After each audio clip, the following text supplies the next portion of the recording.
SEW Eurodrive, now empowered.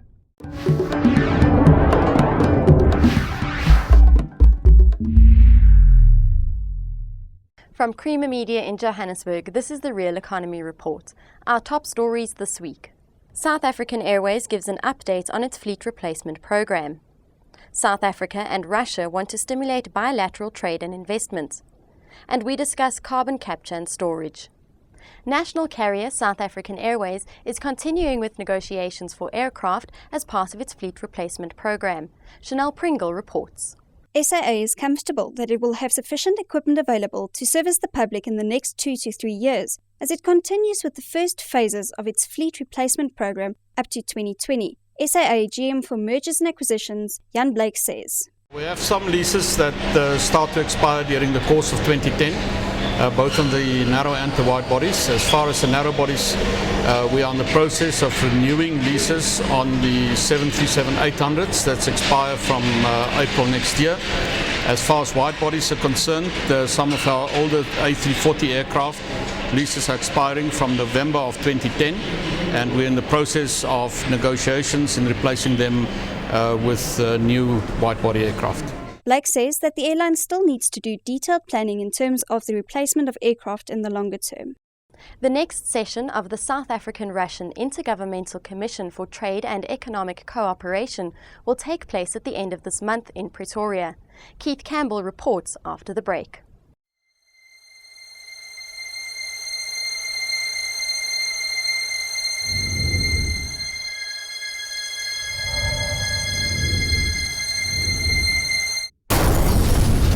SEW Eurodrive, now empowered. In the run-up to ITEC, South African Trade and Industry Minister Rob Davies has called for business people from both countries to identify important issues South Africa and Russia need to address to stimulate bilateral trade and investment.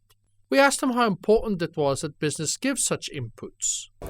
Very important, because it's only through the experience of businesses that have tried to develop trade and investment relations that we know what the issues are. And in the case of Russia, Russia is not a member of the World Trade Organization. The basic framework is that we have accorded them market economy status, and in return for that they've included us in their general system of preferences. But there's a host of issues, sanitary and phytosanitary issues, an agreement on which is being worked on at this moment, and many other trade facilitation issues that may arise and which we need to get the input of business to feed into the next sessions of the International Trade and Economic Cooperation Committee, which is in fact preparing for a possible state visit to Russia next year. Some of the major areas which seem to be moving at this moment in time are in agro-processing, food products, and also I think there is a common problem that both countries have, is that we are major producers of mineral products. We benefited from the commodity super cycle, selling basically unprocessed, unbeneficiated mineral products. And I think we now recognize, and this was part of the discussion this morning, that both of us have got the challenge of adding value, beneficiating those mineral products. And there are some areas where in fact together the two countries command the absolute dominant share of the world market. So I think that the possibilities of investments both ways to add value to various mineral products is quite significant. Carbon capture and storage is seen as one of the key technologies to reduce future carbon dioxide emissions. Creamer Media TV spoke to Crispin Walker of the Global CCS Institute on the uptake of this technology worldwide. The world's most experienced carbon capture and storage experts recently gathered in Johannesburg for the South African CCS conference. Delegates agreed that the technology should be advanced simultaneously in both developed and developing nations.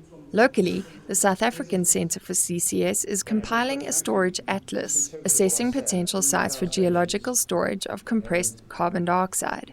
Internationally, the Global CCS Institute was recently established to follow up on the G8 directive to have 20 demonstration CCS plants operational by 2020. At the moment, the Global Institute's engaging widely with a lot of key countries that are not within the OECD. China and India, South Africa, they're all very important countries in terms of their current and projected emission profile. But we're also quite conscious of the big negotiations that are going to happen at Copenhagen, and really we are taking a wait and see to see what the governments of the world can negotiate in Denmark later this year, with a view that the CCS in the CDM is a key part of that. But it really is up to governments to negotiate and decide with all of the factors on the table. But what we're particularly interested in is engaging early with some of those non-OECD countries to get a better understanding of what their strategic national aims are and what they want to do with CCS, so that we can work collaboratively with them in a positive way that helps that country as well as the aims that we're trying to pursue. Well, in terms of technology, the technology is known, but the challenge really is scaling up the technology and integrating the technology so that you do have a true CCS project where there is a connection between the capture, the transport and the storage. Another key challenge is definitely the public awareness and public support issue. A project will not happen without public support. So it's vital that there is more work done globally but also locally where these projects will happen. For example, we've been doing some work on the status of CCS, and that's been a multidisciplinary approach looking at the status of projects but also the economics and the cost of CCS. Importantly, we've also done some work on the regulatory and legal frameworks that are in place around the world, and we've also looked at our research and development networks. All of that work is really a state of play. We will be updating that work as we move forward over the coming years, but we're really focused on some of the key elements coming out of that. How do we drive the cost of CCS down? How many of the projects are real projects and have been impacted by the global financial crisis? How well is the research and development going? And what sort of regulatory, legal framework issues should be considered by government in setting up a CCS regime in their country? And now for a sneak preview of this week's Engineering News magazine. In our cover story, read how a South African company is using images and information from space for practical applications and profits. Read how NASA and Goodyear have developed an airless, rubberless tyre to transport large, long-range vehicles across the surface of the Moon. And we report that the big Gauteng freeway overhaul is about 1/3 complete. And in Mining Weekly this week, read our cover story where we report on some conflicting views on how treated mine water should be used. Read how Diamond Council CEO Brian Migogo is urging the diamond industry to reposition itself for the eventual upturn. And we report that diamond miner Petra Diamonds has recovered a 507-carat white diamond at its iconic Cullinan operations in South Africa. That's Creamer Media's Real Economy Report. Join us again next week for more news and insight into South Africa's real economy.